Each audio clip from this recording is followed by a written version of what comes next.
انا عندي هنا اول سؤال مكتوب لي اكتشفت موهبتك ازاي، بس انا عايزه اقول لك اول سؤال حاجه تانية خالص. اتفضل. معاك رقم شرنوبي؟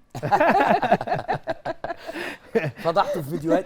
هو عشان الناس بس اللي مش عارفين نحكي بقى حكايه معاك رقم شرنوبي ده. هو انا اشتغلت في مسلسل حلوه الدنيا سكر ببطوله هنا الزاهد.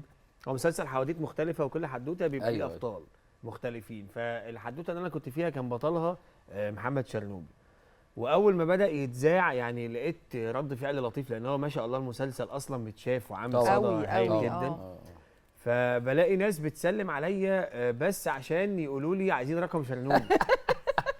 البنات بالذات. انا فين يا جماعه؟ طيب طب قول لي اي تعليق على شغلي، قول لي مثلا وحش ان انا ما كنتش عاجبك، انما لا انت بتاع حلوه الدنيا سكر عايزين رقم شرنوبي. طب ده ولاد وبنات مش بنات بس. ما ده اللي فاجئني ان الولاد كمان بيطلبوا رقم شرنوبي.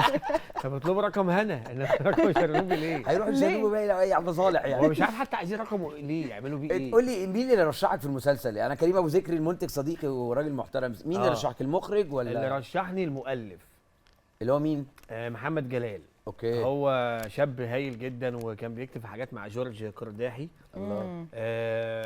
رشحني بس ان هو راجل يعني بصراحه عمل اللي عليه، فقال لهم انا شايف ان دور اسامه ده ممكن يعملوا صلاح الدالي، وراح بعت لهم فيديو حلو من نفسه. فاستاذ خالد بقى طبعا استاذ خالد الحلفاوي المخرج شاف الفيديو وقال ضن تمام هات صلاح.